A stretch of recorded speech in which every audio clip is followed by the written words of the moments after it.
Eu gostava da escola. Eu era meio menino estudioso, assim. Então eu gostava da escola. Não gostava. Assim, a resposta mais curta e grossa, eu não gostava. Uau, que difícil. Gostava muito de escola. Gostava. Eu gostava de estudar, eu era CDF, mais ou menos, né? Eu gostava muito da escola. Gostava muito, sempre gostei. Não muito. Eu gostava de estudar, mas eu não gostava da escola. Eu saía de casa já contando o tempo pra chegar em casa, assim, não era uma coisa que eu, assim, poucos momentos eu saía de casa com uma vontade real, de fato, de hoje eu quero ir pra escola, assim. Basicamente, assim, pelos motivos óbvios, digamos assim, tinha questões relacionadas a preconceitos e etc e tal, e que, assim, tinha uma perseguição muito grande, assim, o tempo todo, durante todo o meu período escolar. Mas eu aprendi que eu podia sobreviver por conta de saber algumas coisas. Tive momentos que eu não gostei, né? Acho que tem períodos, mas de maneira geral, assim, na minha memória da escola, eu gostava, assim. Porque eu tinha amigos, porque era uma perspectiva, uma possibilidade de eu sair de casa, porque a convivência da minha família era muito conflituosa. E era um lugar de alegria. Porque é uma válvula de escape, né, pra criança. Eu morava em apartamento, era uma kitnet muito pequena, e ali era um lugar que eu tinha outras crianças pra brincar, tinha um convívio com outras crianças, que não adulto. Eu acho que foi um dos primeiros espaços de sociabilização que eu participei, né? De muita gente, de brincar, de ver os amigos, de estar naquele espaço ali. Eu tive uma relação boa com a escola. Comecei estudando em casa com a minha mãe que me alfabetizou até a terceira para a quarta série. Depois é que eu fui para uma escola mais afastada, mas eu gostava muito.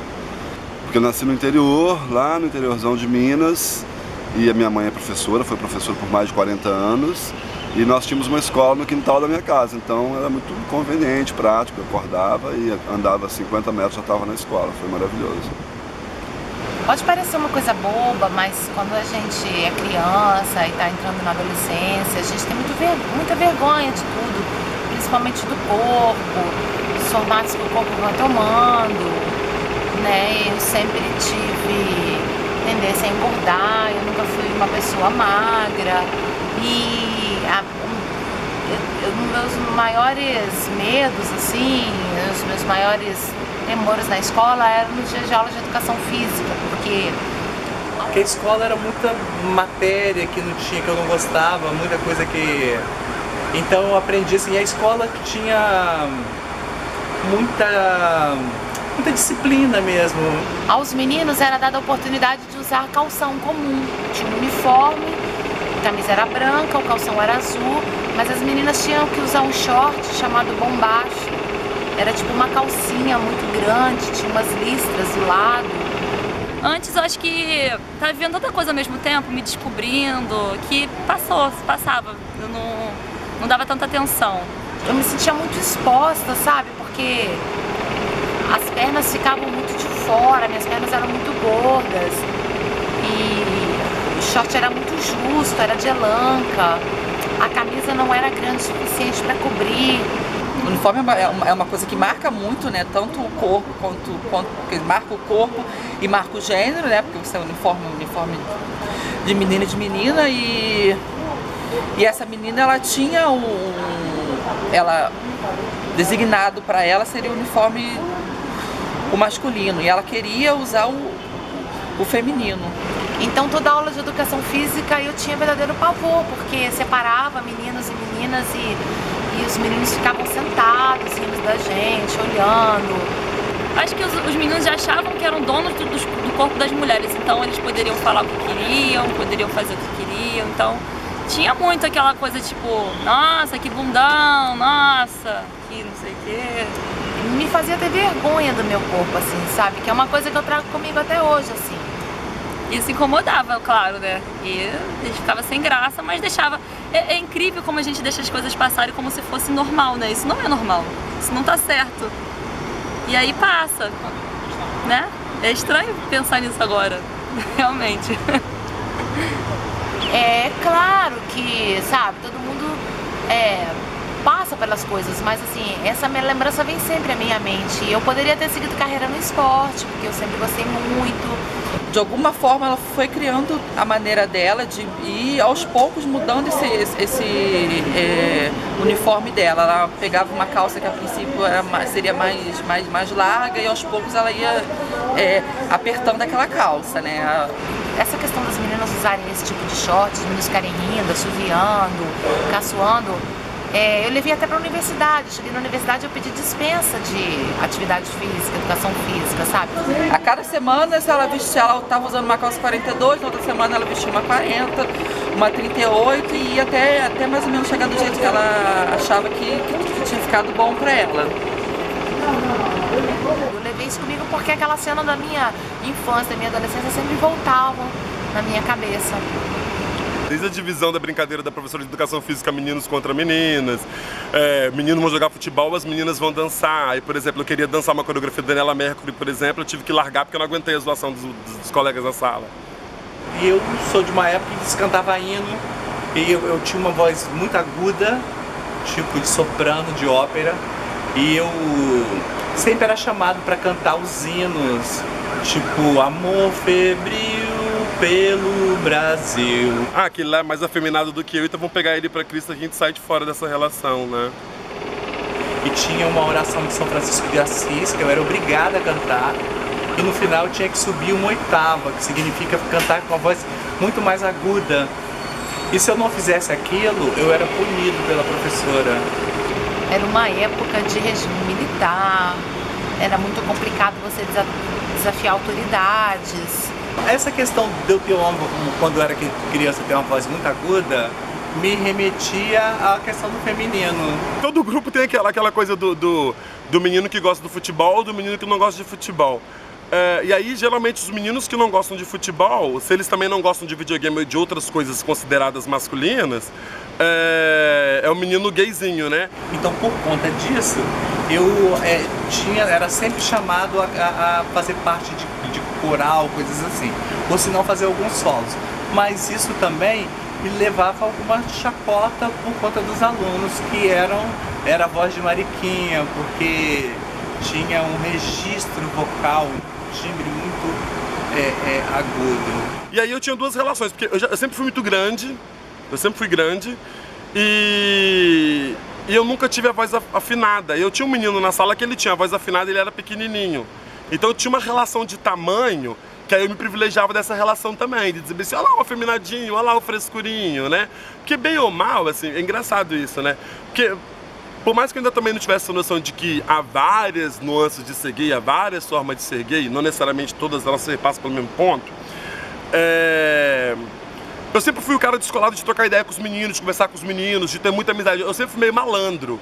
Entrei no papel do garotinho espertinho da escola, da turma, sabe? Tipo, e ao mesmo tempo era amigo da galera. Então, eu conseguia fugir, eu consegui meu mecanismo de conseguir fugir um pouco desse bullying, assim, sabe? E como amiga desse meu amigo, né, ele sofria muito preconceito, e não só por parte dos alunos, mas também com pessoas como professores também, que faziam certas coisas que agora, como a gente cresceu, a gente percebe que foi de maldade mesmo.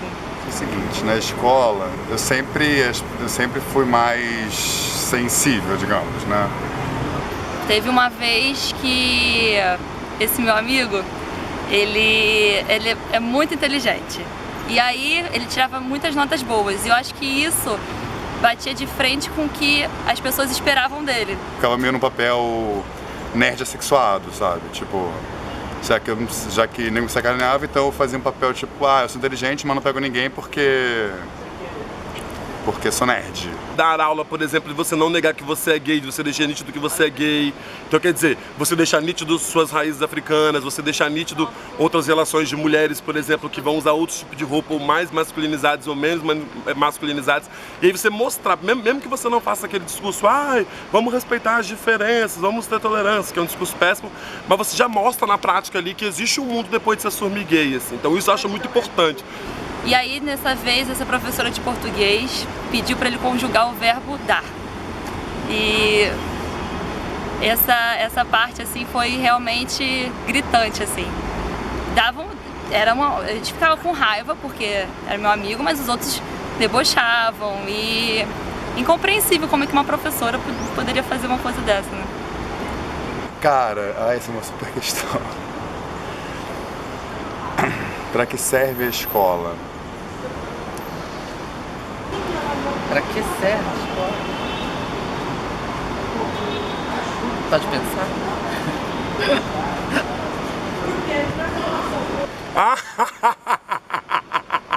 A escola é uma grande promessa frustrada de futuro, né? Na minha concepção, assim. A gente vende um modelo de escola enquanto promessa de futuro que me assusta desesperadamente. Para que serve a escola?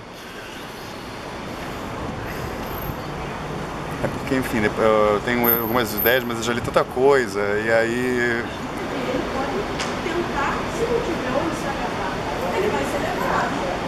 É uma pergunta difícil. Eu tô tentando, assim, de alguma forma, dizer alguma coisa que não seja ruim, mas eu consigo pensar em coisa ruim. Posso ficar em silêncio? Pode ser a minha resposta pode ser o silêncio? É uma pergunta difícil, sabia? Eu tive uma experiência muito legal esses dias, dando aula para o curso de pedagogia, que eu perguntei para as meninas, por que serve a educação infantil? E as meninas, né, para colocar ordem. Aí, quer dizer, que ordem é essa na educação infantil? De que ordem a gente está falando, né? De que conjunto de ordens a gente está falando? De que ordenação é essa, né? Mas eu não sei responder para que serve a escola. Por exemplo, eu fiquei pensando muito sobre essa coisa da escola com meus primos, que são novinhos agora.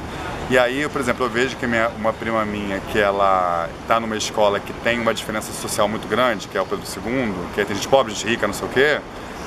Eu acho que ela tem uma visão de mundo mais rica do que se ela só ficasse naquele mundo dela, naquele espaço social dela, sabe? Que seja pobre ou rico. Então, na real, eu não acho que o espaço escola é limitado nem tem essas marcações. Na verdade, eu acho que a gente cria essas marcações no espaço escola, né? Tirando esses relatos mais pontuais, assim, eu acho que a gente está o tempo todo rompendo com isso, rompendo com essas lógicas binárias, assim. Eu tive essa experiência no meu texto, mas assim, cotidianamente eu acredito que as pessoas estão o tempo todo rompendo com isso, assim. Muitas vezes talvez nem saibam que estão rompendo, mas estão rompendo. A Veia de Viadão vem para afirmar isso. E aí tem o comportamento das drags que se juntam, né? A Veia de Viadão é um grande movimento de drags. E são drags, assim, eu poderia ser uma drag com essa barba toda, eu colocar um cabelo, uma peruca, um peitinho, uma roupa e ir pra rua. É a atitude. O que me interessa, tipo assim, é pensar o desejo e o corpo na sua diversidade, dentro da diversidade do masculino, assim. Então, tipo... É pra colocar na sociedade essa convivência harmônica. E ao mesmo tempo eu acho importante também falar assim, que isso não é negar o modelo, é tentar não erigir, porque aí você entra no problema. Tipo, o risco que eu corria era de tentar negar um modelo para tentar erigir um novo modelo. E a Veia de Viadão, isso era uma festa que tem atitude. Ela chegou num momento assim, olha, nós somos V de Viadão. Não tem homem com H? Tem V de Viadão. Acho meio assim, uma coisa meio comparando, homem com H e V de Viadão. Tipo assim, eu sou viado, e daí? Sabe? Mas assim, até agora a gente fez 2 ensaios que de alguma forma ela coloca o gênero, não coloca o gênero em xeque, mas assim, ela discute quais são os limites de um gênero e do outro, né, do gênero masculino e do gênero feminino. Essa determinação entre feminino e masculino é meio borrada. Eu não pensei isso do nada, é óbvio, né? Eu vejo isso acontecendo no movimento em relação disso, das drags, dessa troca entre gêneros, assim, do homem se vestir de mulher, da mulher se vestir de homem, e como é que se dava essa relação. E isso está acontecendo, assim, de alguma forma. Não sei se, enfim, eu sinto que isso para agora é um momento de alguma coisa que está acontecendo nesse sentido. O que importa é a vida, como ela é íntegra, inteira, sem preconceito, sem distinguir, você é gay ou você não é gay, ou você é viado ou você não é viado, não importa. O que importa é você viver, você ser feliz, você se vestir como você quer, agir como você quer, ter atitude. A biologia, ela é o estudo da vida, né? Então a vida ela vai se dividir em tantas coisas, em tantas partes. Procurei de forma natural explicar a sexualidade para minha filha. Hoje ela tem 7 anos. E ela me perguntou, mamãe, 2 homens podem se beijar? Naturalmente, eu falei, pode. Por que não? Não só sexualidade, eu acho que a escola, ela trabalha com um padrão, né? E quem não se encaixa nele, então tem várias... as variantes não são consideradas, né? E se a gente pensar bem, o mundo é repleto de variantes. Então a escola que está errada, está defasada. Na escola ela vê ela vai para a escola, ela vê a separação de gênero, ela vê essa imposição da sociedade de como ser homem, de como ser mulher, do que é errado. A avó dela, minha mãe, é evangélica. Então essas questões estão sempre fluindo, ela está sempre me perguntando, mas eu procuro naturalizar, não é fácil. Eu acho que a escola ela vai ser sempre surpreendida com a sociedade, entendeu? Ela vai ser sempre vencida pela sociedade. E eu fico feliz por isso, quando a sociedade vence a escola e que faz entrar na escola todas as possibilidades de vida que existem no mundo. Eu sou fotógrafo. Jornalista, é professor e agora estudante de mestrado. Eu estou fazendo mestrado, eu fiz graduação em filosofia e agora estou fazendo mestrado em filosofia da arte e estética. Pedagogia e mestrado em educação. Pedagogo. Sou bióloga. Eu sou estudante de pedagogia e estagio numa escola, trabalho numa escola. Para dar aula, né? Porque hoje eu sou professor. Eu atualmente sou empresário. Professora. Então eu sempre gostei de contar essas histórias para as pessoas, mostrar que existem coisas que precisam ser vistas, que precisam ser ouvidas, que precisam ser discutidas, coisas que precisam ter eco no mundo para que ele se torne um mundo melhor, mais gostoso, mais habitável. A vida é uma festa, mas nem sempre ela é animada como a gente gostaria, mas a vida é uma festa sempre. Para mim ela é uma festa sempre. Às vezes com as dificuldades que uma festa nos traz, mas é uma festa.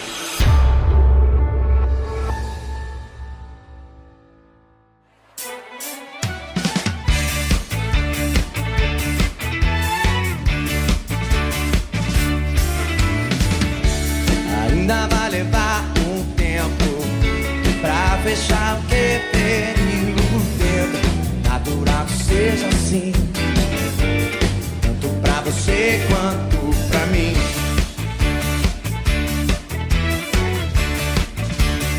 Abra suas asas, solte suas feras, cai na gandaia, entre nessa festa.